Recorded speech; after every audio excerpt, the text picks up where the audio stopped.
The Tao of Self-Confidence, episode 615. Welcome to the Tao of Self-Confidence, where I share stories of amazing women who have discovered their inner journey to self-confidence.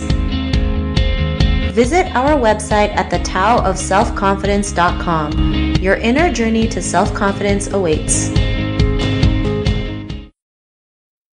Well, hello friend. Welcome to the Tao of Self-Confidence, where I share stories of amazing women who have discovered their inner journey to self-confidence. I'm your host today, Sheena Yap Chan, and today I have an amazing lady on the show today. She is an illustrator and a surface designer, and I'm really excited to have her on and share her story with us today on self-confidence. So without further ado, I'm going to introduce you to Ohn Mar Win. Ohn Mar, how are you today? Maybe you can fill in a little bit more about yourself to the listeners.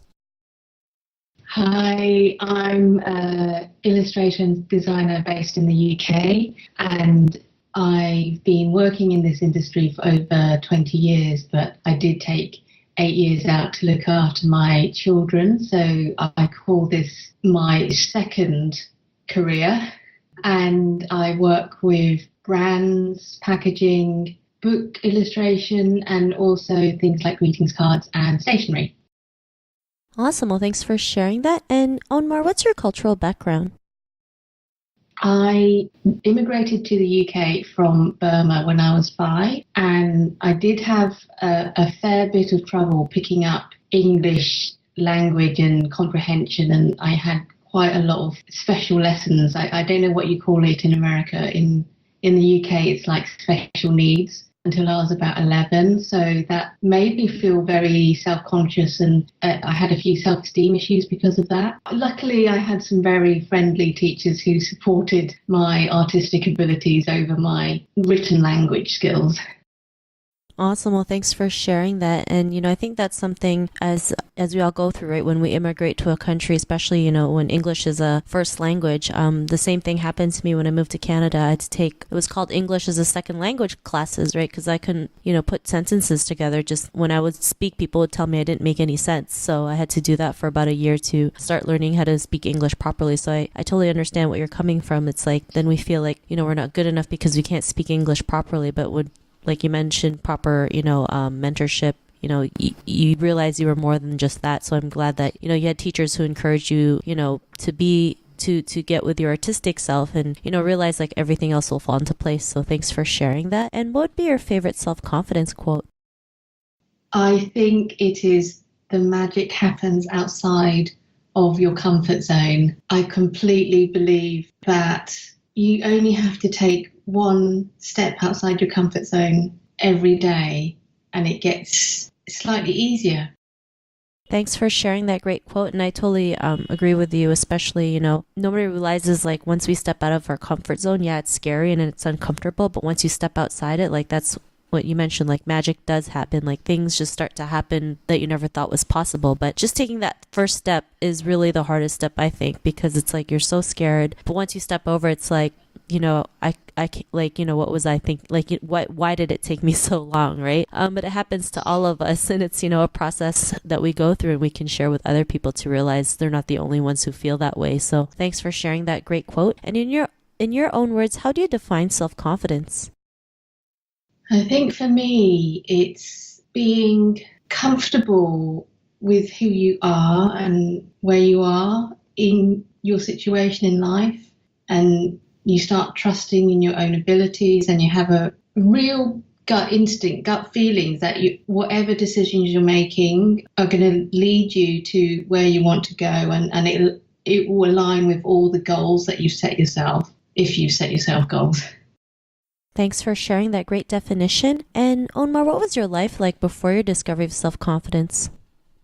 I would say I was incredibly frustrated. I think part of it was I did have very small children, and so maybe that was a contribution. But also in that place where I was at, I didn't know how I could progress. I couldn't see any options because I was kind of stuck, and I didn't know how my future was going to pan out. But now that I have what we talked about before, I've got faith in my abilities, I can see where whatever I want to do, I can completely achieve it. It might take a while, but I am going to get there.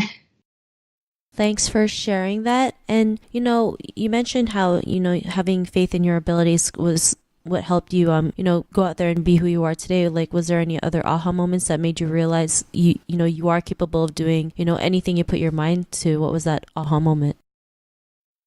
It was actually the launch of my first Skillshare class. It's an online learning platform, and it was a class about food illustration. And I didn't really think many people were going to take it. And I went on vacation the day after it was launched, and there were loads of people who took the class. And I realized that they actually wanted to hear what I had to say, which made me feel great. And since then, I just feel I actually have quite a lot of knowledge because I've been in this industry for so long, and it's really important to share some of that knowledge so that other people can use their creativity to improve their lives too. Thanks for sharing that. And that's great, how you were able to create something and realize, there are people out there looking for what you can provide them, right? Solve that problem for them. And it's just, just learning and putting it out there without any expectation. Like you mentioned, it went far, than what you expected, right? Which is great. And it just gave you that belief that you have what it takes to go out there and help others and, do something that you love at the same time. And because of that, what's your life been like now? Well, I've produced a lot more classes since then, and I share on Instagram. I might do Instagram lives, or I do time-lapse videos of my process when I do watercolors or if I'm doing an ink sketch. And what I put out there comes back. I can't quantify how it comes back, but I do think that in a karmic way, I get a lot of amazing opportunities that come up that I never would have thought before. So one of them is just finding other artists, and we've become this amazing community, especially if a lot of us work from home, and it can be quite isolating, but that's one of the benefits of sharing so much, that we can talk about where we are in our careers and in our creativity. And that support from the art friends is, I don't think I'd be where I am now if I didn't have that kind of support. So it's really been so beneficial. Thanks for sharing that. And I believe, support is really important, right? Especially as women, especially as Asian women, when we go through so much cultural barriers and, what society thinks that we should or how we should act or be. And, just having a group of people where we can just, talk about what we go through makes us feel a lot better and realize like we don't have to go through this alone. And there are people out there that we can, walk side by side and realize like, if we help each other out, then we can go out there and be the person that we are today, or have that confidence to go out there and live the lives that we want and inspire others to do the same. And, to the woman who's listening to your episode, she may be in her own journey to self-confidence. What would be that one tip you would give to her?